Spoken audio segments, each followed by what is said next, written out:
इस कार्यक्रम के पुण्यार्जक हैं जयंती परिवार अलवर राजस्थान।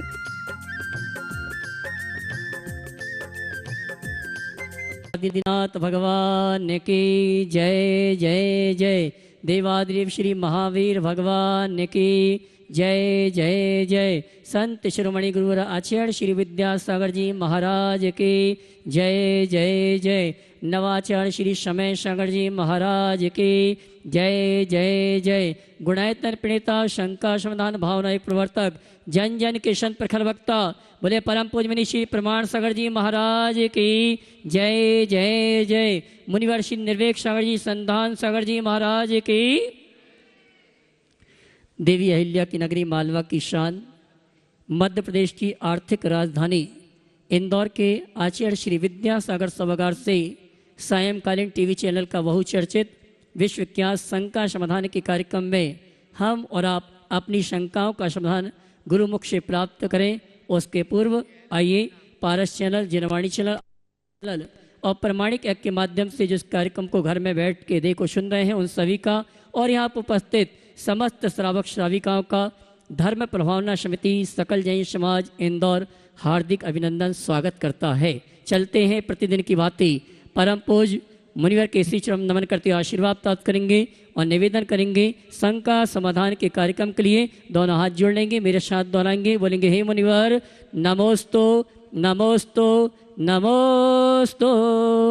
और आइए गुरुवर के आशीर्वाद से हम और आप अपनी शंकाओं का समाधान प्राप्त करें। उसके पूर्व आप सभी की जानकारी के लिए सूचना देना चाहूँगा। आगामी अष्टानी का महापर्व के अवसर पर परम पूज्य मुनिवर के सानिध्य में इंदौर एक इतिहास रचेगा।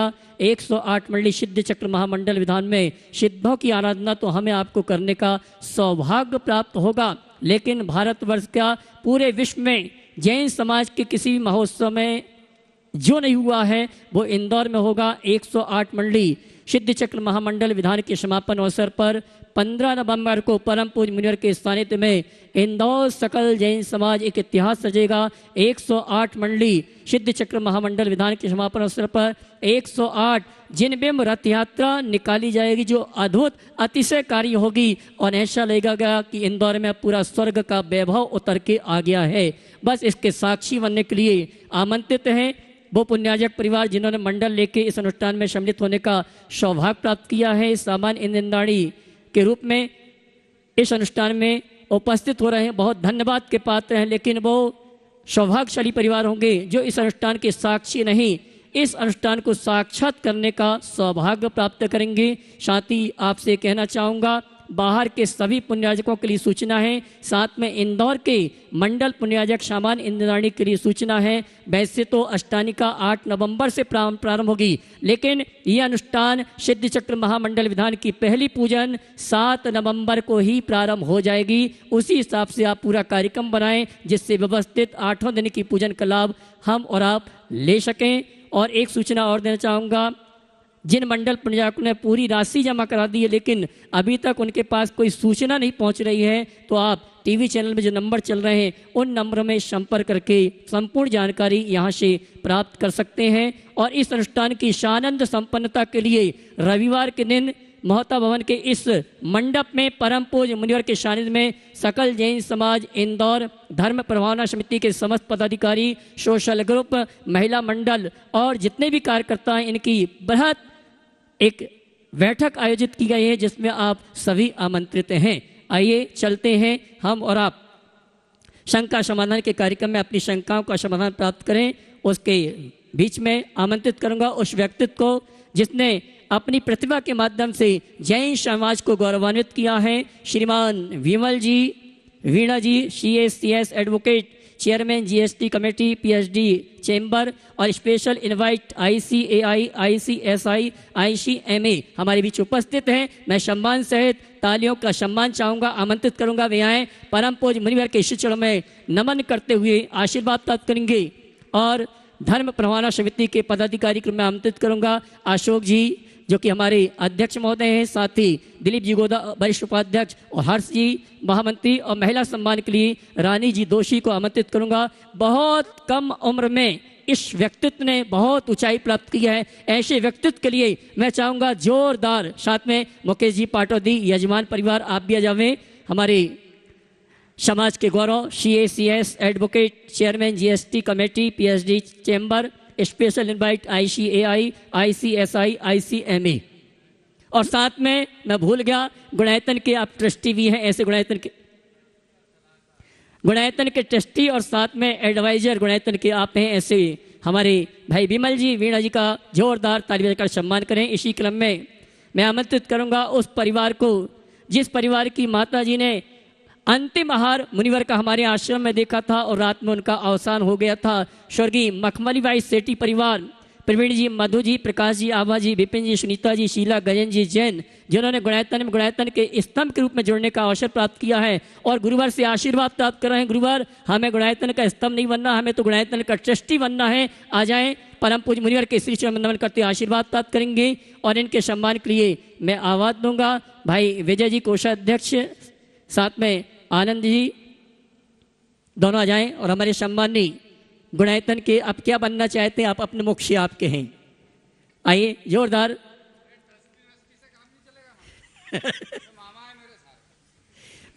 आइए सम्मान का कार्यक्रम संपन्न करेंगे। इसी क्रम में मैं आमंत्रित करूंगा हमारे गुणायतन के सृष्टि 1100 क्वार्टर भोपाल से हमारे बीच सुरेश जी उपस्थित हैं। श्रीमान सुरेश जी, उनको आमंत्रित करूंगा। वे आए परम पूज्य मुनिवर के श्री चरण नमन करते गुरुवंदना का सौभाग्य प्राप्त करेंगे। शायद हमारे बीच उपस्थित नहीं है, मैं चाहूंगा उनके सम्मान के लिए आप जोरदार ताली बजाकर उनका सम्मान करें।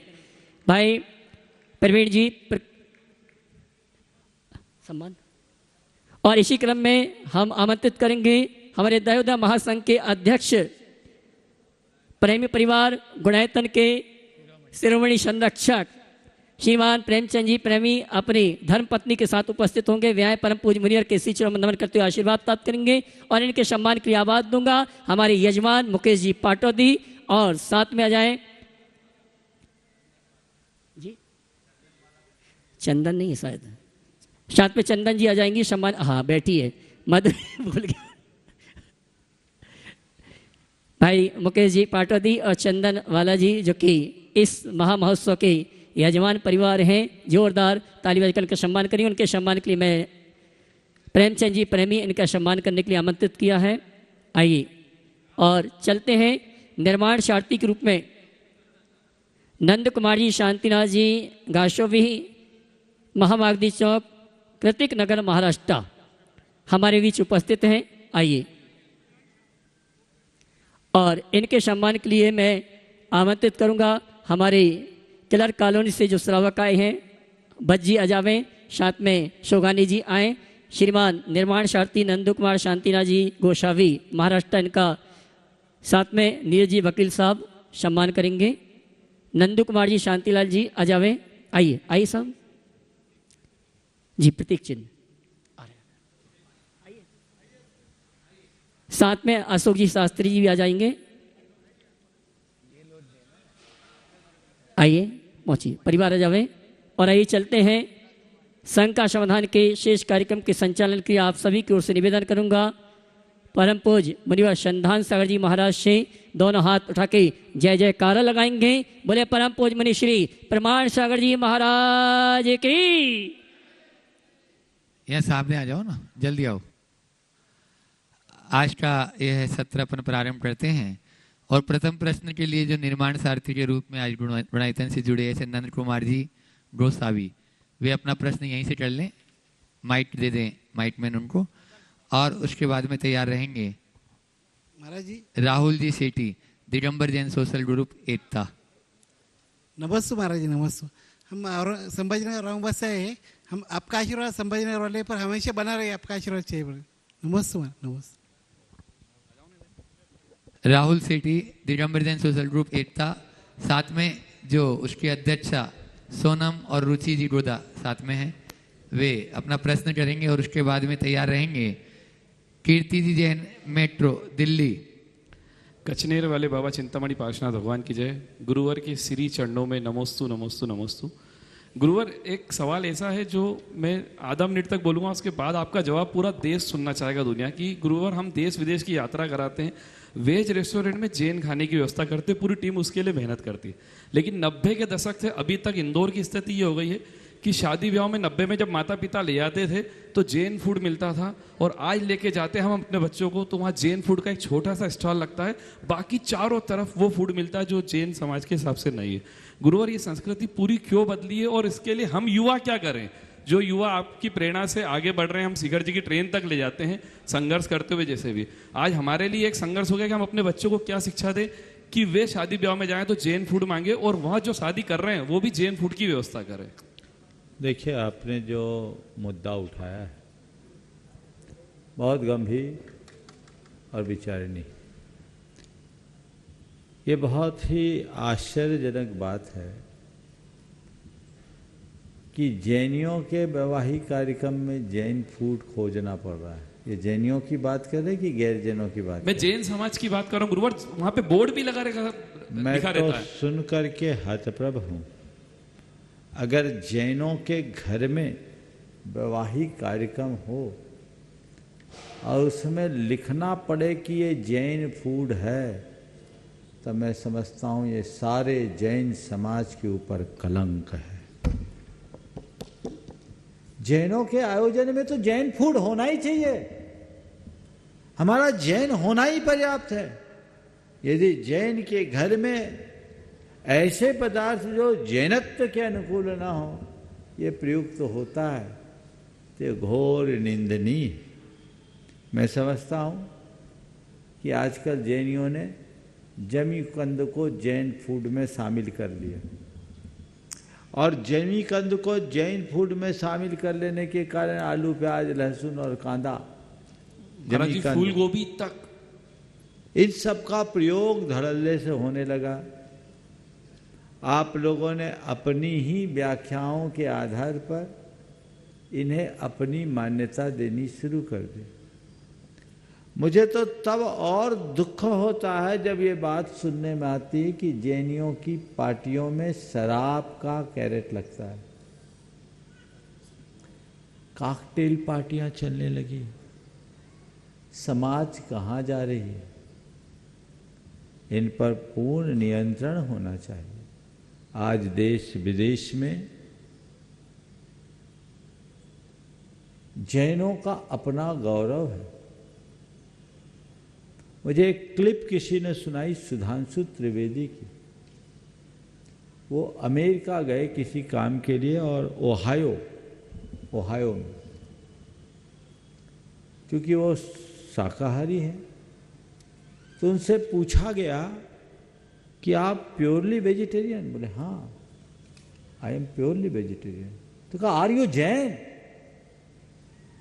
क्या आप जैन हो? उन्होंने कहा जैनों की ये पहचान 7 समुंदर पार भी बनी हुई है, और आज के जैन ही अगर अपने जैनत्व की पहचान को खंडित करेंगे तो इससे बड़ी विडंबना अब और क्या होगी।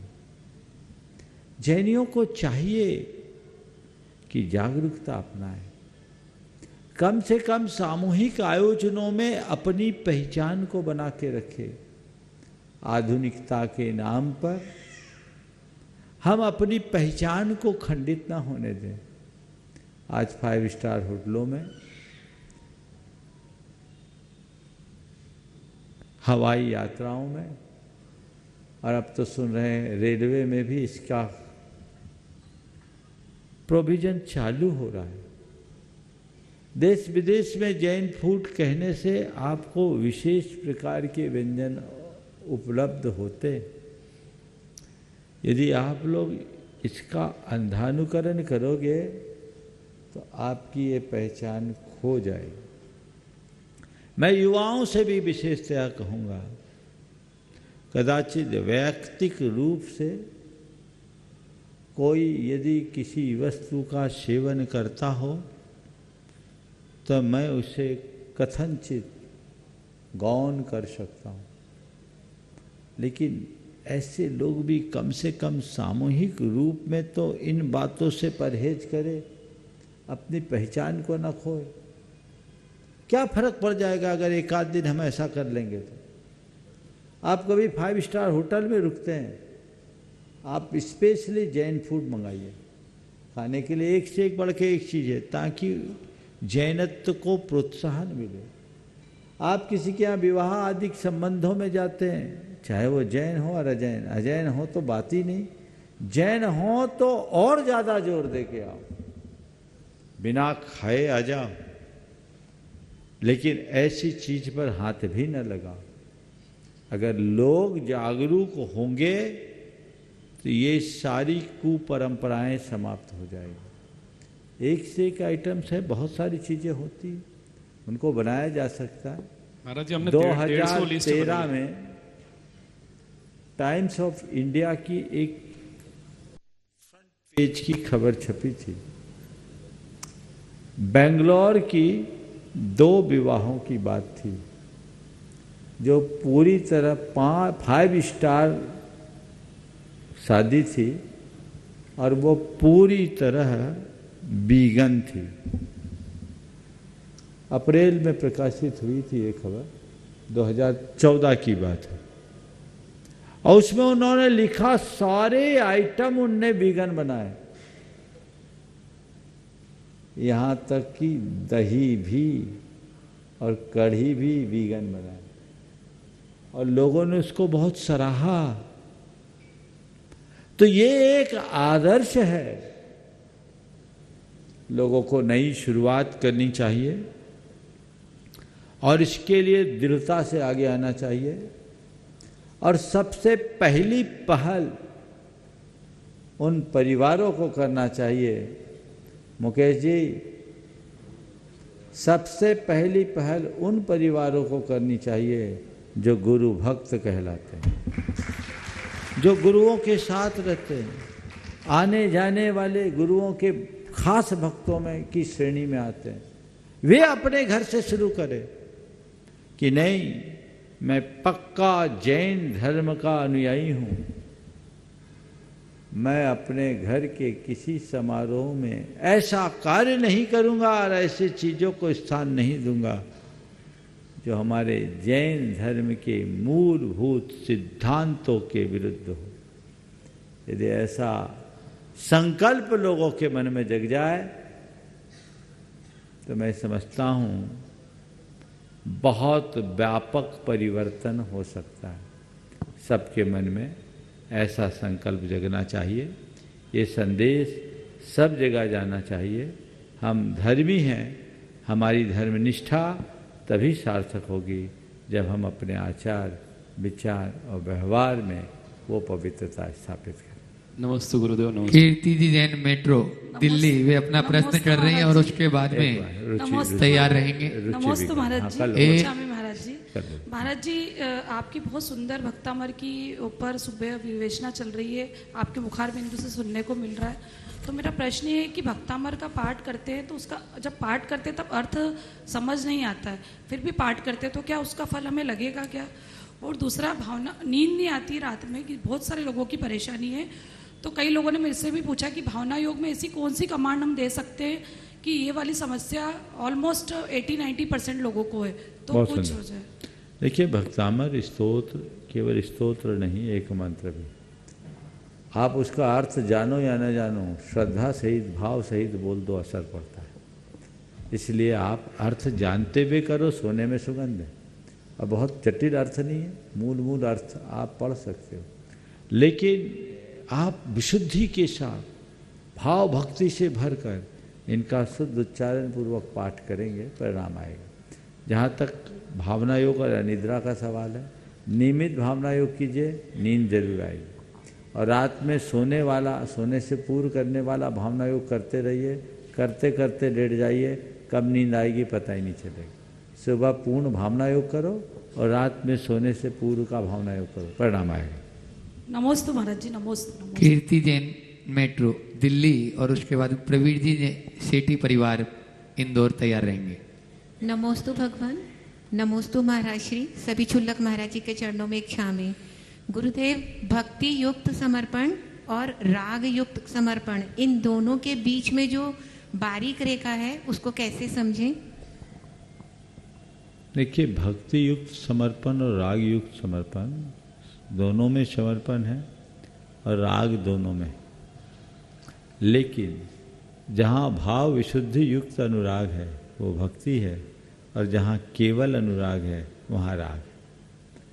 जहाँ भक्ति होगी वो उत्तरोत्तर बढ़ेगी, वहाँ समर्पण भी बढ़ेगा। लेकिन जहाँ राग होगा वो कभी भी द्वेष में परिवर्तित हो सकता है। भक्ति व्यक्ति को विभक्त नहीं होने देती, इसलिए भक्ति राग से भरो, सामान राग से नहीं। नमोस्तु गुरुदेव। प्रवीण जी सीटी पूरे परिवार के साथ में इंदौर, और उसके बाद में आज अपने बीच में कोलकाता से CACS एडवोकेट विमल जी, वीणा जी यहाँ पर उपस्थित हैं। वे अपना प्रश्न करेंगे। कोलकाता नहीं, अब दिल्ली, जो गुणायतन के सलाहकार भी हैं। गुरुदेव के चरणों में बारंबार नमोस्तु नमोस्तु नमोस्तु। हे स्वामी, हे महाराज जी, मेरा प्रश्न यह है कि वर्तमान में भक्तामर स्तोत्र व इतना प्रसिद्ध वो तत्वार सूत्र का चलन है। मुझे ऐसा लगता है कि बहुत ज़्यादा वो है। तो जिनवानी में बहुत सारे स्त्रोत हैं, जैसे सहस्त्रनाम, स्वयंभू स्त्रोत, कल्याण स्त्रोत और एककी भाव स्त्रोत। तो महाराज जी, भक्तामर व तत्वार सूत्र इतना प्रसिद्ध क्यों है? देखो, बात सही है, रचनाएं कई होती है पर सब प्रसिद्ध नहीं होती। हजारों भजन गाए गए पर तुमसे लागी लगन ही इतना प्रसिद्ध क्यों? हिंदुस्तान के किसी भी कोने में जाओ, कोई भी बैंड वाला और कोई जैन गीत जाने या न जाने, तुमसे लागी लगन ले लो अपनी सन। तो ये क्या है? इसके पीछे मुझे दो बड़े कारण दिखते हैं। पहला कारण उस रचना की पृष्ठभूमि, और दूसरा कारण रचनाकार की पृष्ठभूमि। किस परिस्थिति में वो रचना रची गई? भक्तामर स्तोत्र के साथ जो घटना जुड़ गई 48 तालों में बांधने वाली, वो घटना एक चमत्कार के रूप में प्रकट हुई, प्रसिद्ध हो गई। फिर छोटा सा स्तोत्र था 48 छंदों का, बसंत तिल का छंद में, तो बसंत तिल का छंद में वो गेय भी हो गया। स्वयंभू स्तोत्र से भी चमत्कार घटित हुआ, लेकिन वो थोड़ा कठिन और विस्तृत है, वो ज़्यादा प्रसिद्ध नहीं हुआ। और स्वयंभू स्तोत्र दूसरी शताब्दी में रचा गया, ये 7वीं 8वीं शताब्दी में रचा गया, तो जो लेटेस्ट है वो ज़्यादा प्रसिद्ध हो गया। यद्यपि कल्याण मंदिर और एक ही भाव स्तोत्र के साथ भी चमत्कारी घटनाएं, लेकिन सब में ज़्यादा प्रसिद्ध है क्या हुआ? भक्तामर स्तोत्र। तो भक्तामर स्तोत्र की प्रसिद्धि का एक कारण उसके साथ उसकी जुड़ी हुई घटना, और भक्तामर स्तोत्र की प्रसिद्धि का दूसरा कारण उस रचनाकार का पुण्य। आचार्य मानतुंग की इतनी प्रसिद्धि हो गई, आज भक्तामर के साथ मानतुंग आचार्य भी तो प्रसिद्ध हो गए। तो वो उनका ऐसा प्रभाव रहा। तो पुण्यशाली जीव की साधारण बात भी असाधारण प्रतिष्ठा को प्राप्त कर जाती है, और क्षीण पुण्य की असाधारण बात भी साधारण सी रह जाती है। महाराज जी, ये पीछे प्राप्त करने के लिए क्या करना पड़ेगा आपकी? थोड़ा पीछे लगना पड़ेगा। विमल जी, वीणा जी दिल्ली, गुणायतन ट्रस्टी CACS, और उसके बाद में तैयार रहेंगे राकेश रजनी जी गोदा इंदौर, गुणायतन शिरोमणि 67। गुरुदेव और पूरे गुरु संघ को नमोस्तु नमोस्तु नमोस्तु। गुरुदेव, आप हम सबके लिए आशीर्वाद और प्रेरणा स्रोत दोनों हैं। प्रेरणा स्रोत इसलिए, एक उपलब्धि मैं आपको बताना चाहता हूं गुरुदेव। वैसे मैं GST में प्रैक्टिस करता हूं, लेकिन GST के जरिए मैं अपने धर्म में क्या योगदान कर सकता हूं, वो एक उदाहरण उपलब्धि आपको बताना चाहता हूं। आज पशु हत्या होती है, गो हत्या हो रही है, और हम इसको कैसे रोक सकते हैं। गुरुदेव, आपकी प्रेरणा ही है कि मैंने जब जीएसटी काउंसिल के सामने एक रिप्रेजेंटेशन, जिसको हम अपनी प्रार्थना रखते हैं, तो मैंने उनसे कहा कि आपकी सरकार हिंदुओं का उनको प्रोटेक्ट करती है और चाहती है कि गो हत्या ना हो, तो जो जीव हत्या हो रही है आप उस पर जीएसटी क्यों ना लगा दें। इस तरीके से मैंने अपनी बात को उनके सामने रखा कि जो जीव हत्या हो रही है अगर उस पर जीएसटी लग जाएगा तो कम से कम कुछ हद तक ये जीव हत्या रुकेगी। और गुरुदेव, ये मैंने चालू किया था जब जुलाई 17 में जीएसटी लागू हुआ था, वहां से मैंने स्टार्ट किया था। गुरुदेव, आपका आशीर्वाद, और मैंने कहा कि आपकी प्रेरणा है कि 18 जुलाई 2022 को जीएसटी काउंसिल ने इस रिप्रेजेंटेशन को एग्री कर लिया और उनने जीव हत्या के ऊपर 18% का जीएसटी लगा दिया।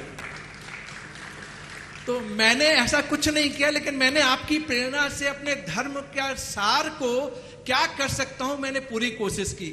मैं सुन रहा था कुछ देर पहले कि हम जैन धर्म में जब हमने जन्म लिया है तो हमें कुछ ना कुछ ऐसा करना चाहिए जिससे हम डिफरेंस कर पाए कि ये जैन है। गुरुदेव, आप जानते हैं पूरे पैन इंडिया वर्ल्ड वाइड घूमना पड़ता है, कई बार हमें खाने के लिए भी टाइम नहीं मिलता। लेकिन गुरुदेव, आचार्य श्री को जब हमने आहार 2015 में दिया था तो आचार्य श्री ने कहा था कि रात्रि भोजन त्याग करना पड़ेगा। और गुरुदेव, वो 2015 है और आज की डेट है। आपका आशीर्वाद गुरुदेव, आचार्य श्री का आशीर्वाद, हम लोग रात्रि भोजन नहीं करते। तो जब भी हम जाते हैं, कहीं भी जाते हैं और कहते हैं कि सनसेट के बाद हम खाना नहीं खाते, तो जैन हो और अजैन हो, वो हमें इस तरीके से देखते हैं कि वाकई इतने आप घूमते हो, आपने खाना नहीं खाया लेकिन रात्रि भोजन आप नहीं कर रहे, तो जैन होने के नाते हम पूरी कोशिश करते हैं। चूंकि शंका समाधान का प्रोग्राम है, एक छोटा सा क्वेश्चन मेरे माइंड में है गुरुदेव। हमारे प्रोफेशन में एक बड़ी चैलेंज है। सच कह कि अगर हम फीस मांगे तो हमें फीस नहीं मिलती। अगर हम कहें कि इसकी 3 लाख रुपए की फीस है तो क्लाइंट 3 लाख की फीस नहीं देना चाहता, लेकिन यही हम घुमा दें तो वो देने के लिए तैयार हो जाता है। अब मैं जब धर्म का अनुयायी हूं तो कई बार मुझे भीतर से लगता है क्या मुझे ये करना चाहिए, लेकिन अगर मैं नहीं करूंगा तो मुझे वो 30,000 रुपए की भी फीस नहीं देगा। तो गुरुदेव, किस हद तक मुझे अपने आप को बैलेंस करना चाहिए? नमोस्तु गुरुदेव, नमोस्तु नमोस्तु। पहले तो मैं चाहूँगा एक बार विमल भाई का जोरदार अभिनंदन करें। ये हमारे समाज की एक विशिष्ट प्रतिभा है और इन्होंने हमारे समाज का गौरव बढ़ाया है। जीएसटी काउंसिल के मेंबर होने के नाते और उसमें इनकी पकड़ बहुत प्रबल है। जीएसटी लागू होते ही इनकी पुस्तक प्रकाशित हुई थी जो पूरे विश्व में, पूरे देश में सराही गई। इन्होंने एक विशेष काम किया, उल्लेख कर दूं? गुणायतन में जो आने वाले समय में अनुभव केंद्र है, थीम पार्क, इनके प्रयासों से उसकी टिकट में कोई जीएसटी नहीं लगेगा। अभी गुणायतन ने जो भी कार्य किया उसमें जीएसटी दिया है, दे रहा है, लेकिन इसका एडवांटेज आने वाले दिनों में जो भी लोग दर्शक आएंगे वहाँ उनको जीएसटी में 1 पैसा नहीं देना पड़ेगा, नहीं तो 28% जीएसटी था उस टाइम पे, अब 18 हो गया। अब 18, मनोरंजन में 18 हो गया। उस टाइम पे 28 था जब हम लेके गए थे। अब 18 हो गया। अब 18 हो गया। हाँ, तो उस समय 28% था। ये एक बड़ा सुधार इनकी वजह से हुआ है और ये बहुत अच्छे से जुड़े हैं और गुणायतन में इनका हमेशा महत्वपूर्ण योगदान बना रहता है, ऐसा ही बना रहे। दूसरी बात, अभी कई लोगों ने भक्तामर स्तोत्र शब्द की बात की। कई लोग बोल देते हैं भगवान, भक्तामर स्तोत्र तो ठीक है, भक्तामर स्त्रोत को लोग स्तोत्र बोल देते हैं। भक्तामर स्तोत्र और भक्तामर स्त्रोत, भक्तामर स्तोत्र नहीं है, भक्तामर स्त्रोत है। क्या है? स्तोत्र, सॉरी, भक्तामर स्तोत्र है, पहले तो फिर त्र। ये जब भी पढ़े तो ये ध्यान रखें।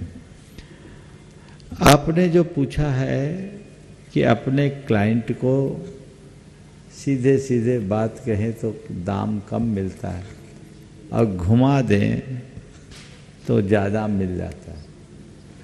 मैं कहता हूँ आज देश में सुप्रीम कोर्ट के जितने भी एडवोकेट हैं वो फाइल लेने से पहले क्लाइंट से कहते हैं हमारी इतनी फीस है, आप लोग उनको पूरा पैसा चुकाते हो कि नहीं चुकाते? जैसा वो बोलते वैसा आपको करना पड़ता है, तब वो आपकी फाइल एक्सेप्ट करते हैं। मैं विमल जैसे व्यक्ति से ही अपेक्षा करूंगा उस ऊंचाई को प्राप्त करे कि उन्हें क्लाइंट के पीछे न जाना पड़े, क्लाइंट उनके पीछे आए। और ऐसी गुडविल बनाओ कि ये घुमाने वाला व्यक्ति नहीं है बल्कि हमारी भटकन को मिटाने वाला व्यक्ति, सही सलाह देने वाला व्यक्ति है। तो मैं समझता हूँ फिर लोग खोज के आएंगे और उसका सुपरिणाम भी होगा। हालांकि आपका जो प्रोफेशन है उसमें इस प्रतिष्ठा को प्राप्त करने के लिए एक लंबा संघर्ष करना पड़ सकता है, लेकिन इसे एक चुनौती के रूप में स्वीकार करें तो इसे एक उपलब्धि में बदला जा सकता है। प्रयास करें। गुरुदेव बस 30 सेकंड लूंगा, आपका आशीर्वाद है गुरुदेव। आज की डेट में मैं फी जैसा आपने कहा उसी के हिसाब से मैं क्लाइंट को कोट करता हूं। उसकी इच्छा है तो वो आए और उसकी इच्छा नहीं है तो ना आए। गुरुदेव यही आशीर्वाद है आपका कि स्ट्रांगली मैं अपने डिटर्मिनेशन के साथ, प्रोफेशनल एथिक्स के साथ अपने आप को आगे लेके। बहुत सुंदर, बहुत सुंदर। राकेश रजनी जी गोदा शिरोमणि संरक्षक गुणायतन, और उसके बाद में तैयार रहेंगे प्रेमचंद जी माया जी प्रेमी जो दयोदय महासंघ के अध्यक्ष भी हैं और शिरोमणि संरक्षक गुणायतन। वे अपना प्रश्न रखें। नमो लोई सभ्यसाणम, नमो लोई सभ्यसाणम, नमो लोई सभ्यसाणम। हे स्वामी, यूं तो श्रावक के जीवन में हर पल पुण्य की आवश्यकता होती है, फिर भी 3 अवस्था ऐसी होती हैं, उनमें कौन सी अवस्था में पुण्य जल चाहिए कृपया बताएं। पहली अवस्था बचपन, जहाँ उसकी शिक्षा दीक्षा संस्कार होते हैं। नंबर 2 जवानी, जहाँ वो ज़्यादा से ज़्यादा अर्निंग करके दूसरी पारी में बैटिंग करने से बचना चाहता है। नंबर 3 जब बुढ़ापा आता है, इंद्रियाँ शिथिल हो जाती हैं। और गुरुदेव मरने के लिए तो अच्छा पुण्य चाहिए ताकि शांति से मरण हो सके, कृपया बताएं गुरुदेव।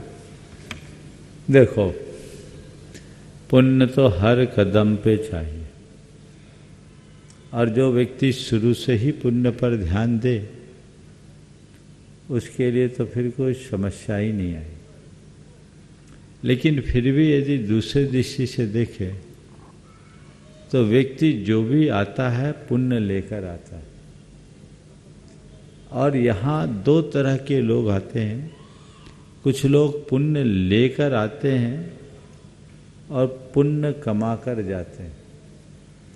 जितना संचित लेकर आते हैं उससे कहीं ज़्यादा अर्जित करके जाते हैं, वे बहुत महान होते हैं। दूसरे श्रेणी के वे लोग होते हैं जो पुण्य लेकर आते हैं, पुण्य कमाते नहीं अपितु अपने पुण्य को भोग के जाते हैं, उसे खपाते हैं। तीसरे तरह के लोग हैं जो जितना कमाते हैं उतना ही खपाते हैं, बैलेंस शीट इक्वल बनाकर चलते हैं। साधारण प्रक्रिया के अनुसार देखा जाए तो बचपन में पुण्य हमारा प्रबल रहता है। यौवन अवस्था तक पुण्य स्थिरता में आता है। बुढ़ापा आने पर पुण्य क्षीण होने लगता है। तो हमें ध्यान तो बचपन से ही रखना चाहिए, पर कदाचित बचपन में हम न कर पाए और जवानी में भी लोगों की प्राथमिकताएं दूसरी होती है तो पुण्य पर उतना ध्यान न दे पाए, तो बुढ़ापे में पुण्यार्जन को पूर्ण प्रमुखता देना चाहिए। मैं अक्सर कहता हूँ बचपन ज्ञानार्जन के लिए, जवानी धनार्जन के लिए, तो बुढ़ापा पुण्यार्जन के लिए सुरक्षित जय हो गुरुदेव, जय हो। समझ गए? बचपन में ज्ञान अर्जित कर लो, जीवन भर काम में आएगा। बचपन में सीखी गई बात जीवन के अंत तक काम में आती, याद रहती है सारी तो बात। ज्ञानार्जन का विषय बचपन है। और धनार्जन वो भी जरूरी है। तो यौवन अवस्था में आपके पास शक्ति रहती, सामर्थ्य रहती है, आप जितना बने धनार्जन करिए। लेकिन बुढ़ापा में अब ज्ञान और धन की जरूरत नहीं है, केवल पुण्य की जरूरत है। क्योंकि ये ज्ञान धन तो यहीं छूट जाएगा, पुण्य धन साथ साथ जाएगा। इसलिए जितना बने बुढ़ापे में पुण्य की गाढ़ी कमाई करने की कोशिश करनी चाहिए। गोरख धंधा बंद करके परमार्थ अनुराग बढ़ाना चाहिए, जो जीवन को प्रशस्त करे। नमोस्तु नमोस्तु नमोस्तु गुरुदेव। दयोदय महासंघ के यशस्वी अध्यक्ष प्रेमचंद जी, माया जी प्रेमी परिवार जो शिरोमणि संरक्षक गुणायतन के हैं, जोरदार ताली से उनका स्वागत अभिनंदन भी कर दें। वे अपना प्रश्न गुरु चरणों में रखें और उसके बाद में तैयार रहेंगे सीटर्जी ड्रीम्स ट्रस्ट इंदौर से रेसु जैन। त्रय मुनिराजों के चरणों में बारंबार नमोस्तु, चुल्लक जी महाराजों की चरणों में इच्छामी। गुरुदेव, अनुशासन के बिना ना तो परिवार चलता है और ना ही संस्था चल पाती, ना ही राष्ट्र चल पाता है। वास्तव में गुरुदेव, अनुशासन ही संगठन की कुंजी है और प्रगति की सीढ़ी है। तो हमारे जीवन में गुरुदेव कैसा अनुशासन होना चाहिए, मार्गदर्शन कीजिए। बिल्कुल ठीक बात है। अनुशासन हमारे जीवन की प्रगति का आधार है और अनुशासन हर अर्थ में होना ही चाहिए। आपने पूछा जीवन में अनुशासन कैसा होना, मैं कहता हूँ आत्मानुशासन हो, और आत्मानुशासन आ गया तो सब चीज़ें आ गई। आत्मनियंत्रण ही आत्मानुशासन का आधार है, जिसे अपने अंतर्मन में सभी को विकसित करना चाहिए। नमोस्तु। सीटर्जी ड्रीम्स ट्रस्ट इंदौर रेसु जैन अपना प्रश्न कर रहे हैं और उसके बाद में जैसा ही मालूम चल जाता है कि गुरुवर थोड़ा इधर उधर होना है तो बस पूछो मत। अभी आज भी कलर कॉलोनी से यहाँ समाज पूरी उपस्थित हो चुकी है और नवीन जी आनंद जी गोदा के नेतृत्व में वे पूज्य महाराज श्री जी चरणों में निवेदन भी करेंगे और अपना प्रश्न भी रखेंगे। रमेश जी निर्वाणा भी उपस्थित हैं, वे भी कलर कॉलोनी समाज पूरी संपूर्ण समाज और उसमें भी नवरत्न परिवार से ये रमेश जी निर्वाणा और नवीन जी आनंद जी। समस्त सखाजी ड्रीम परिवार की तरफ से नमोस्तु महाराज जी, नमोस्तु महाराज जी, नमोस्तु महाराज। प्रश्न करो। हाँ महाराज जी, अभी जैन धर्म का स्वर्ण काल चल रहा है और अभी यंग जनरेशन जो है धर्म के मार्ग में लगी हुई है।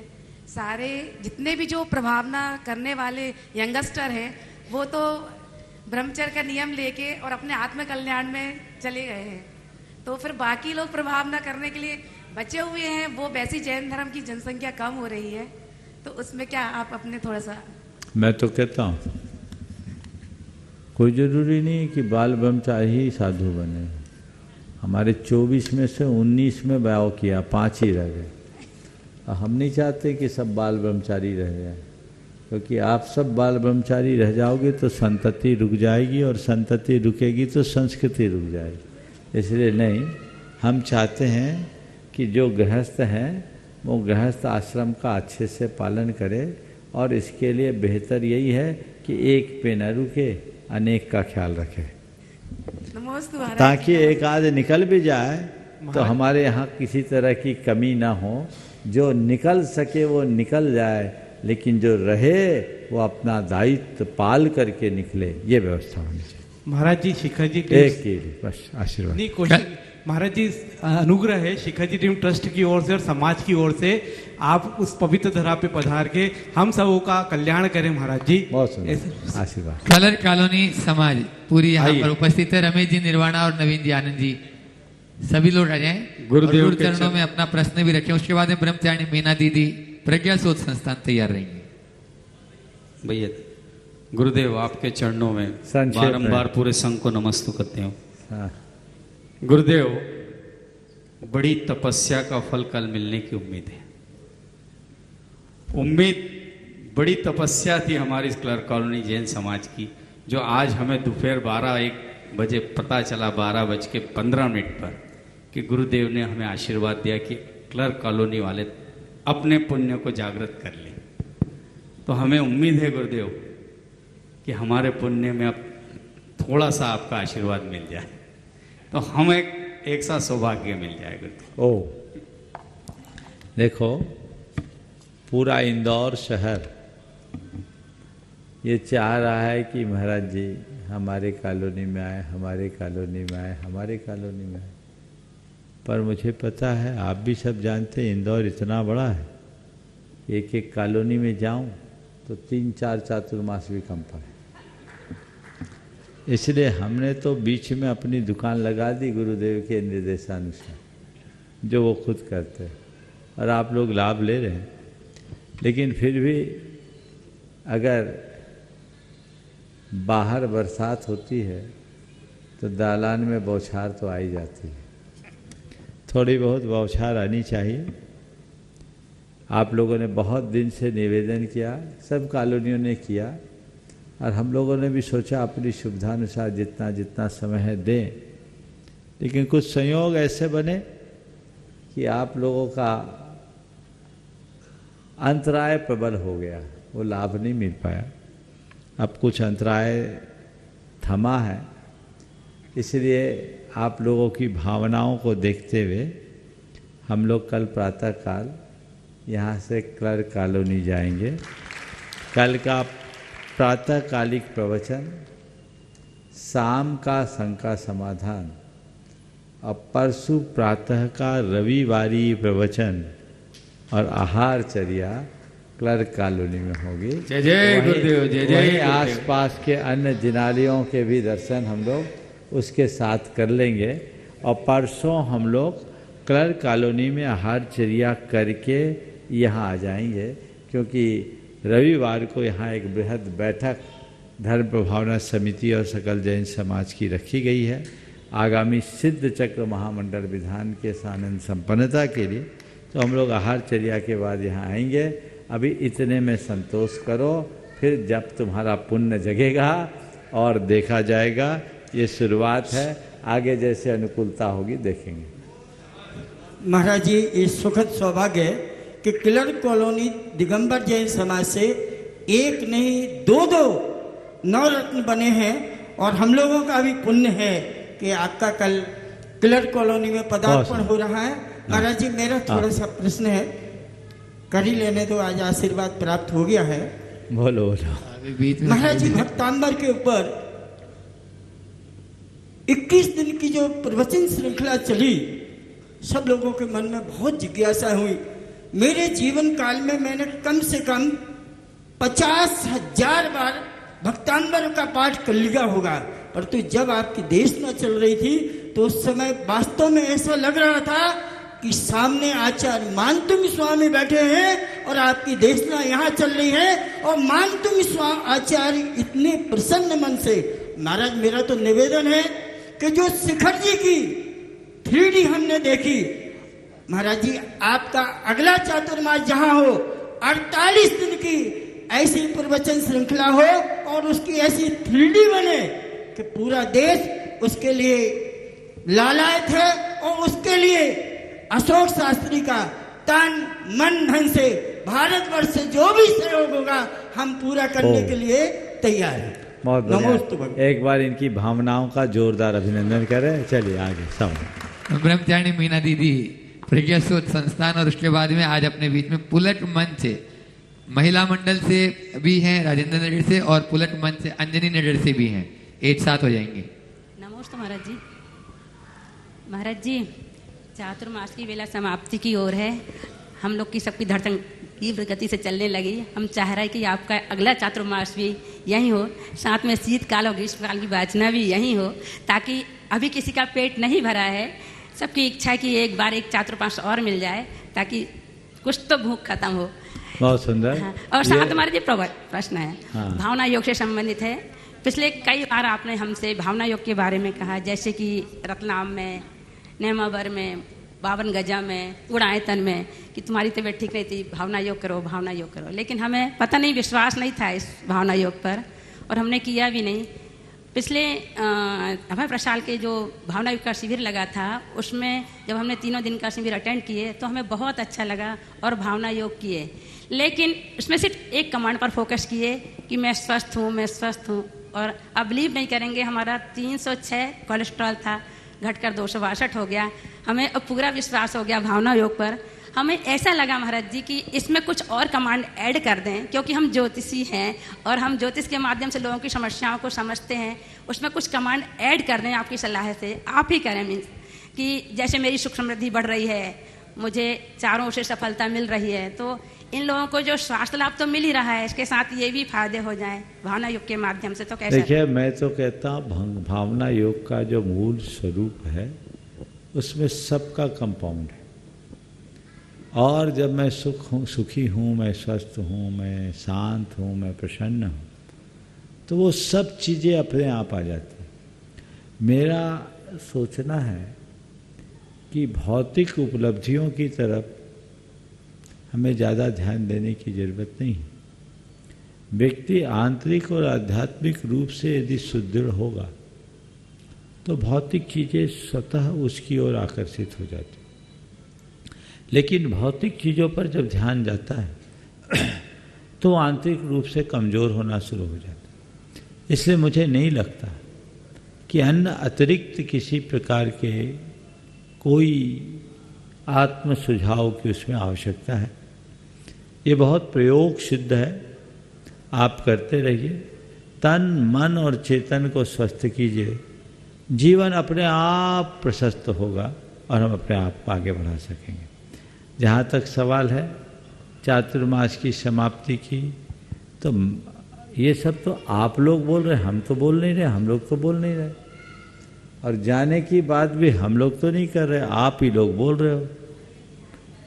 हाँ, तो अनियत बिहारी है। हम ये तो नहीं बोल रहे हैं जा रहे हैं, तुम लोग क्यों बोल रहे हो जा रहे हैं।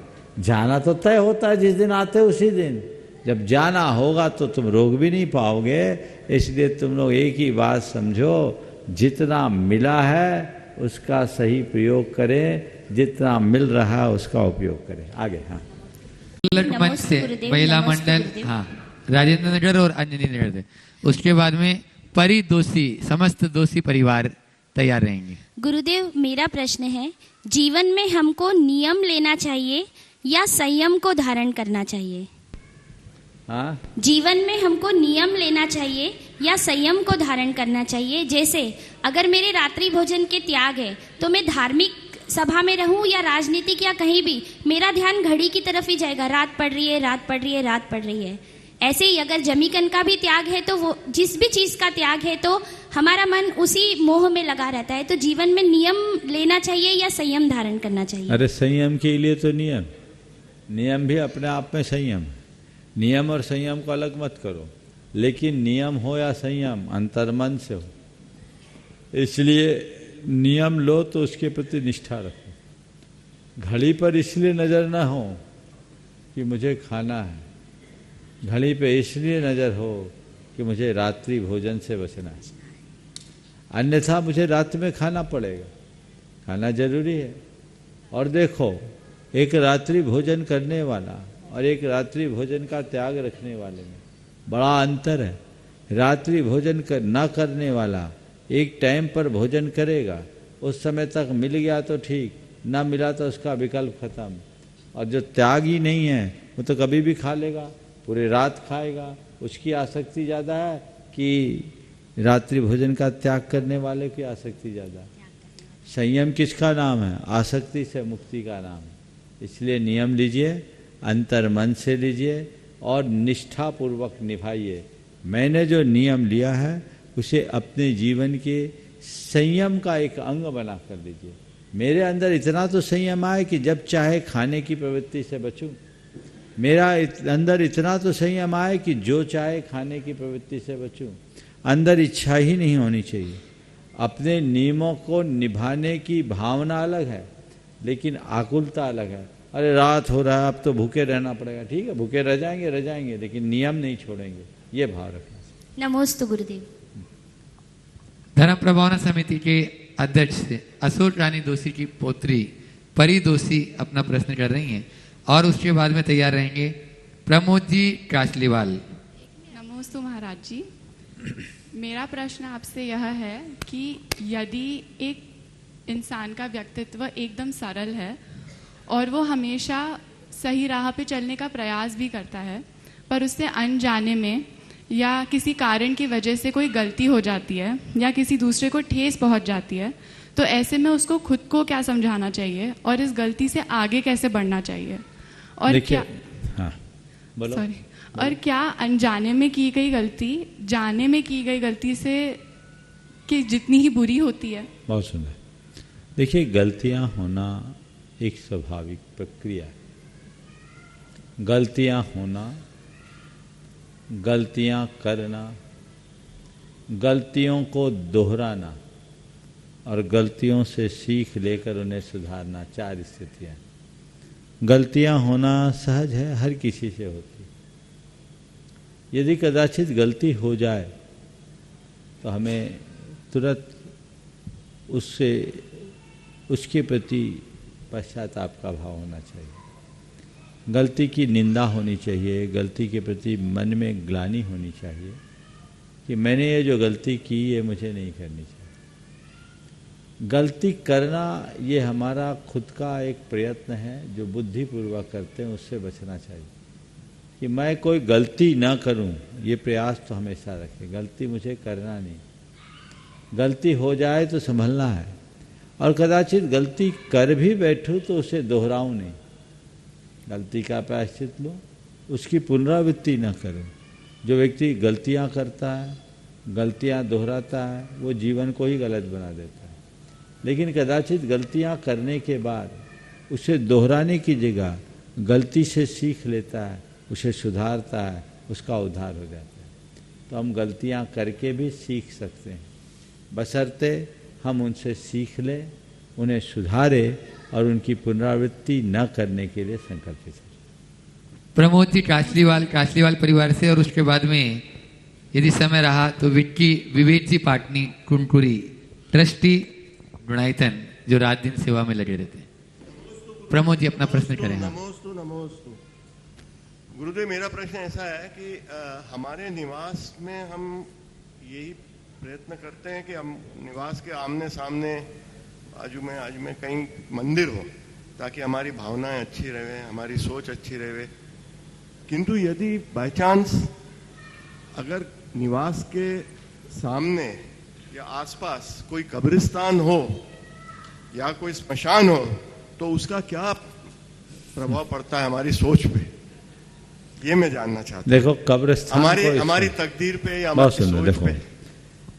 अब वास्तुशास्त्र में इसके बारे में बहुत कुछ लिखा है, अन्य भी बहुत तरह की विवेचनाएं, मैं उनमें नहीं जाता। मैं एक मनोवैज्ञानिक बात करता हूँ जी। मंदिर भगवान का दरबार है, वहाँ सबको जाने का मन होता है और वहाँ ऊर्जा भी होती है, मंदिर का एक उत्साह होता है। लेकिन शमशान और कब्रिस्तान नाम से ही डर लगता है कि वहाँ कोई जाना नहीं चाहता।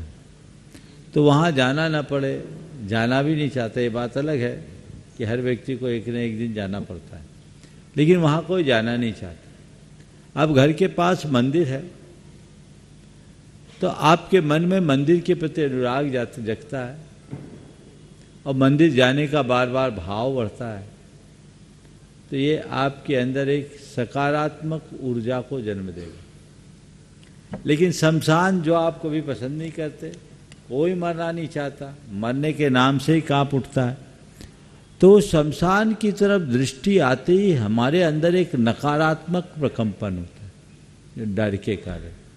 तो अंदर जब नेगेटिविटी आएगी, हमारे सबकॉन्शियस में ऐसी बातें आएगी, तो ये एक प्रकार से नकारात्मक योग बनेगा, जो अशुभ कर्म के आश्रय का कारण अशुभ कर्म को जन्म देगा, अशुभ कर्म को उत्पन्न करेगा तो जीवन में अशुभ घटित हो जाए। इसलिए मैं समझता हूँ ऐसे स्थानों के सामने निवास बनाने का निषेध किया। हालांकि आध्यात्मिक दृष्टि से देखो तो शमशान में ही निवास करो ताकि संसार में राग न हो। मुनियों को कहा गया है शमशान में जाकर ध्यान करो, और ऐसा ध्यान गुरुदेव करते थे। एक प्रसंग सुना दो, टाइम हो जाएगा, कितना बजा लो, टाइम हो गया, यहीं पर विराम। बोलिए परम पूज्य आचार्य महाराज नमोस्तु नमोस्तु गुरुवर श्री विद्यासागर जी महाराज की।